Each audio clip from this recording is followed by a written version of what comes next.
पहली बात है, और ये कहीं ना कहीं आपका नियम अच्छा है। अभी दोस्तों रेलवे ने एक नोटिस जारी किया है लोको पायलट का, ये भी मैं आपको समझाना चाहता हूँ।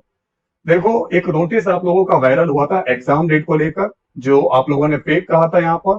तो अब जरा उस नोटिस को लेकर जिसमें ग्रुप डी की डेट आई थी, इन लोगों के मुताबिक ग्रुप डी की जो डेट थी यहाँ पर वो कब की थी आप लोगों की, 26 जुलाई को थी। लेकिन अब दोस्तों यहाँ पर कहीं से कहीं तक आपका एग्जाम 26 जुलाई को कोई भी पॉसिबिलिटी नहीं है। क्यों? क्योंकि दोस्तों आप लोग ये मानते होंगे आपका एसएससी और रेलवे है ना, इन दोनों के एग्जाम को बेटा कंडक्ट कौन कराता है? टीसीएस कराता है। क्या ये बात जानते हैं? अंडर ग्रेजुएट तो अगर होना चाहे तो हो जाए, लेकिन इसकी भी संभावना बेटा बहुत कम है यहाँ पर।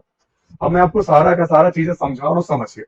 प्रभात, कमल और आजाद सुपर 100, समझिए। तो इन्होंने एक डेट अभी शो की है 15 जुलाई 2025। कौन कराएगा? ये तो रेलवे बोर्ड आपका कराएगा, ठीक है। लेकिन आप जरा एक नजर इस पे मारिए, यहाँ पर आपका एग्जाम नवंबर से पहले होने की चांसेस नहीं है, क्योंकि अब परीक्षाएं एसएससी की शुरू हो रही है। जैसा कि आप सब जानते होंगे एसएससी की फेज 13 की जो पेपर है आपका 24 जुलाई से 4 अगस्त के बीच में है।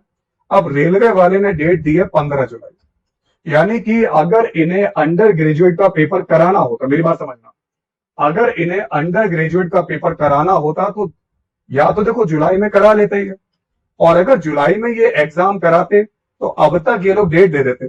अगर इन्हें जुलाई में पेपर कराना होता तो अब तक ये दोस्तों यहाँ पर डेट कोई ना कोई आपको प्रोवाइड करा देते, लेकिन इन्होंने कोई डेट नहीं दी। और आपने एक चीज देखी होगी, जब भी पेपर की डेट आई है तो 20 से 25 दिन पढ़ने के लिए, रिवीजन करने के लिए मिल जाते हैं। क्या बात से सहमत हैं आप लोग? क्या आप इस बात से सहमत हैं? अब कहीं ना कहीं एसएससी और रेलवे इनके पेपर कभी भी साथ में नहीं पढ़ते। अगर रेलवे पेपर करा रहा है तो एसएससी पेपर नहीं कराता उस समय पे, और अगर एसएससी पेपर कंडक्ट करा रहा है उस बीच रेलवे अपना एग्जाम नहीं कराता है।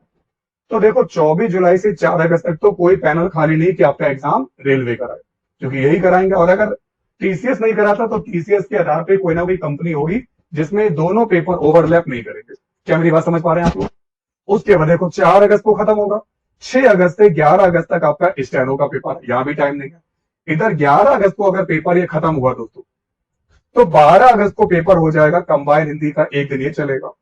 13 से लेकर 30 अगस्त तक सीजीएल का पेपर, क्योंकि अगर एसएससी की कोई बड़ी परीक्षा है, जैसे कि मेरा भाई आजाद, मेरे भाई समझने के लिए बहुत बहुत शुक्रिया घनश्याम सर जी। देखो जैसे सीजीएल एसएससी में है, एमटीएस है, और आप लोगों का सीएचएसएल, ये बड़े जो एग्जाम होते हैं कभी ओवरलैप नहीं करते यहाँ पर, या तो रेलवे होगा या एसएससी होगा। तो यानी कि ये भी टाइम आपका डेट फिक्स है, देखो 30 अगस्त तक। फिर देखो दिल्ली पुलिस का एसआई वाला जो पेपर है दरोगा का, 1 सितंबर से 6 सितंबर, इसकी डेट भी निर्धारित है। और जैसे ही 6 को ये पेपर खत्म होगा, 8 तारीख से 18 सितंबर तक आपका चलेगा 10+2 का पेपर। ये होता है एसएससी का इंटर लेवल का पेपर। तो एसएससी का इंटर लेवल का पेपर अगर आप फोकस कर पाओ तो 8 सितंबर से 18 सितंबर तक आपका ये पेपर चल रहा है, ठीक है, कोई दिक्कत नहीं है। और उसके तुरंत बाद एसएससी में एक पेपर आता है हाई स्कूल लेवल का, जैसे जो बच्चे 10th, आज ये वैकेंसी आई है एमटीएस की, आप चाहते हो अगर आपने हाई स्कूल किया है तो अभी मैं आपको समझाऊंगा एमटीएस का फॉर्म कौन कौन बच्चे भर सकते हैं। लेकिन एमटीएस का भी पेपर की डेट कंफर्म है 20 सितंबर से 24 अक्टूबर तक, यानी कुछ नहीं हो सकता इस बीच में। उसके बाद आपका पेपर है जेई का, और ये है 27 अक्टूबर से 31 अक्टूबर तक। और अब समझो, अब मैंने नवंबर क्यों बोला, क्योंकि कहीं ना कहीं दोस्तों आप देख पा रहे हो 31 अक्टूबर तक एसएससी ने कैलेंडर में अपनी डेट फिक्स की है। तो यानी कि अगर रेलवे चाहता अंडर ग्रेजुएट का पेपर कराना तो ये करा लेता जुलाई में, लेकिन जुलाई में आपको पता है 24 तारीख से पेपर शुरू हो जाएंगे एसएससी के, और अगर मेरे भाई इसे जुलाई में कराना होता तो अब तक ये डेट दे देता। और अगर अभी भी देखो चांसेस बहुत कम हो सकता है दे दे, यहाँ पर 1-2 दिन के अंदर दे दे, लेकिन रेलवे से अभी इतनी जल्दी उम्मीद नहीं कर सकते कि डेट दे देगा, है ना। अगर ये चाहता तो अंडर ग्रेजुएट का पेपर करा लेता, और अगर अंडर ग्रेजुएट का पेपर नहीं हो पाया तो फिर ये खाली है नवंबर दिसंबर। आप देखो ड्राइवर का, तो दिल्ली पुलिस में कांस्टेबल ड्राइवर का भी बहुत बड़ा पेपर नहीं कि बहुत टाइम चले, देखो नवंबर दिसंबर नवंबर दिसंबर नवंबर दिसंबर, तो ये वो परीक्षाएं नहीं कि वो एक एक महीने चले।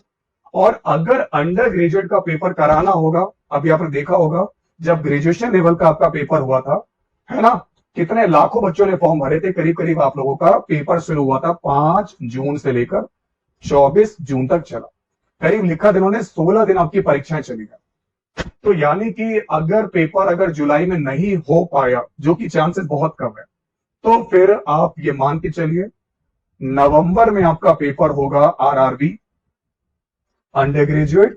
और अगर नवंबर में पेपर हुआ अंडर ग्रेजुएट का, तो फिर उसके बाद दिसंबर में परीक्षाएं कराएगा एसएससी, जिसमें दिल्ली पुलिस के सारे एग्जाम करा ले। फिर आप लोगों का जनवरी फरवरी में सीटें रिजर्व है, तो इसको चाहे तो ये रोक सकते हैं छोटे, क्योंकि जीडी का पेपर बहुत बड़ा है। तो फिर ये पेपर आप लोगों का जो जाएगा ग्रुप डी का आप लोगों का, ये अगर हो पाए तो नवंबर में, नहीं तो फिर ये पहुंचेगा जनवरी 2026 में। और जब तक ये पेपर नहीं हो जाता तब तक ग्रुप डी की नई वैकेंसी नहीं आएगी, ये भी इनका कहना है। जैसे एएलपी का आपने देखा होगा, जब एएलपी का पेपर हो गया उसके बाद ही एएलपी की वैकेंसी आई। अब रेलवे टेक्नीशियन की वैकेंसी का आना शुरू हो चुका है कि टेक्नीशियन का जो है इतने पद क्लियर हो चुके हैं, ये पद आएंगे, है ना, पेपर हो चुका है, तो टेक्नीशियन का फॉर्म आपका कभी भी आ सकता है। लेकिन अब कहोगे एनटीपीसी का पेपर होने से पहले ही फॉर्म आ जाए, ऐसा नहीं हो सकता, तो एग्जाम के बाद ही आपका फॉर्म आएगा। ठीक है, अब बताओ आपके सवाल क्या क्या है। मैंने आपको पूरा समझा दिया कि पेपर की जो प्रबल संभावना वो नवंबर में है। अब ऐसे में बच्चा डिमोटिवेट होगा, क्या तैयारी करे कि नहीं करे? देखो तैयारी अगर आप बंद करोगे, एक बात मैं आपको बताता हूं दोस्तों, जितना हम लोग एग्जाम से 4-5 दिन पहले जितना पढ़ पाते हैं ना, यहाँ पर अगर हमें पता चल जाए कि हमारा पेपर 2 महीने बाद होगा, तो हम कहीं ना कहीं ढील बरत देते हैं यहाँ पर। लेकिन अगर आप लोग ढील बरतोगे यहाँ पर ना, तो कहीं ना कहीं सारे बच्चों से पीछे हो जाओगे, क्योंकि बहुत सारे बच्चों ने सालों इंतजार किया है कि कब ग्रुप डी की वैकेंसी आएगी और कब वो फॉर्म भरेंगे और कब अपने दुखों को दूर करेंगे। बच्चों ने इस ग्रुप डी की वैकेंसी का सालों इंतजार किया है, और जब आप लोगों का फॉर्म दोस्तों भर चुका है, और अगर आप अब ढील बरतेंगे ना यहाँ पर, तो फिर दोस्तों दोबारा वैकेंसी कब आएगी और उसमें चांस मिलेगा नहीं मिलेगा, एज निकल चुकी होगी कि नहीं निकल चुकी होगी। तो इस बात को आप समझिएगा। अब देखो सीबीटी अगर आपको निकालना है, आपको पता है इसमें 4 स्टेजेस है। सीबीटी 1, उसके बाद जब सीबीटी क्लियर कर लोगे ऑनलाइन पेपर, फिर आपका फिजिकल होगा, पैट हो गया, आप कर ही लोगे यहाँ पर। उसके बाद आपका डीवी होगा, मेडिकल होगा, और आप सरकारी नौकरी प्राप्त कर लोगे। क्लियर? अब दोस्तों यहाँ पर आपको पढ़ना है, देखो रेलवे ग्रुप डी में जॉब के लिए सबसे इंपॉर्टेंट सब्जेक्ट है साइंस। तो कहीं ना कहीं अगर आप नहीं पढ़ाई कर रहे हो, तो मैं आपसे कहना चाहता हूं दोस्तों, साइंस को आप लोग ध्यान से पढ़ना, क्योंकि इसमें अच्छा लेवल आता है। हम आपको साइंस पढ़ा रहे हैं, और इसमें साइंस के न्यूमेरिकल क्वेश्चन भी आते हैं, जैसे हम आपको कराते हैं। फिजिक्स के न्यूमेरिकल क्वेश्चन आ जाते हैं, केमिस्ट्री के भी आ जाते हैं, मैथ 25 नंबर की आती है, रीजनिंग 30 नंबर की आती है, और आपका जीके जीएस 20 नंबर की आती है। अब अगर आप लोग दोस्तों यहाँ पर आपको बिल्कुल नहीं आता, फ्रेशर हो, तो कोई भी आप बैच ज्वाइन कर सकते हो, यहाँ पर बिल्कुल बेसिक से आप पढ़ सकते हो। तो जैसा कि आप सब जानते होंगे, आपके बीएसए ट्री की क्लासेस पर 6 बजे क्लास चलती है रीजनिंग की। रीजनिंग पर आप जानते होंगे आपके चौहान सर रीजनिंग के सबसे बेस्ट सर है यहाँ पर, बहुत बढ़िया आप लोगों को रीजनिंग यहाँ पर पढ़ाते हैं। क्लियर दोस्तों? यहाँ पर तो रीजनिंग सबसे बढ़िया आप लोगों को यहाँ पर आप लोगों के चौहान सर पढ़ाते हैं 6 बजे रेलवे की। तो रेलवे की ऐसा नहीं दोस्तों यहाँ पर कि अंडर ग्रेजुएट वालों को अलग पढ़ना है या ग्रुप डी वाले बच्चों को अलग पढ़ना, नहीं पढ़ना है। देखो आप में से बहुत सारे ऐसे बच्चे होंगे जिन्होंने अभी रेलवे का ग्रेजुएशन लेवल का पेपर दिया, बताओ दिया नहीं दिया? ये बताओ आप में से कितने ऐसे बच्चे हैं जिन्होंने रेलवे का ये ग्रेजुएशन लेवल का पेपर दिया है? और ग्रेजुएशन लेवल के साथ साथ दोस्तों आप लोगों ने अंडर ग्रेजुएट का भी फॉर्म भरा है और ग्रुप डी का भी फॉर्म भरा है। तो बहुत सारे बच्चे क्या करते हैं, फॉर्म सारे ही फिलअप करते हैं, क्योंकि पता नहीं दोस्तों यहाँ पर किसमें दोस्तों यहाँ पर टकरा जाए और कौन से वाली वैकेंसी में आपकी सरकारी नौकरी लग जाए। क्या मेरी बात समझ पा रहे हैं आप लोग? तो इसलिए आप रेलवे की अगर तैयारी कर रहे हैं, तो आपको अपनी रीजनिंग मजबूत करनी है। वहीं अगर मैं ग्रुप डी में देखूं, तो रीजनिंग का अगर आप देखोगे वेटेज 30 नंबर का है। रीजनिंग का वेटेज आपका 30 नंबर का है। समझ पा रहे हैं आप लोग मेरी बात को? इसके बाद 7 बजे हम लोग आपको मैथ की क्लास करवाते हैं, और मैथ आपके पेपर में अगर आप देखोगे तो 25 नंबर की आ रही है। मैथ की क्लास आपकी इवनिंग में चलती 7 बजे।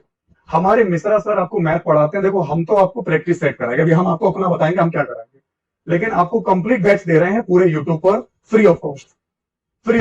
6 बजे चलेगी रीजनिंग, 7 बजे आपकी होगी मैथ, और आपकी 9 बजे क्लास चलती है जीएस की, जीके जीएस की, जिसमें आपके पढ़ाते हैं प्रशांत सर। अच्छा, जीके जीएस में अगर आप देखोगे तो 25 नंबर की है साइंस और 20 नंबर की करंट, तो 25 और 20 45 नंबर, तो 45 नंबर का जीके जीएस आएगा, जिसमें आपको पूरी साइंस कवर करनी होगी। तो ये तो रेलवे का बैच हो गया 6, 7, 9 बजे।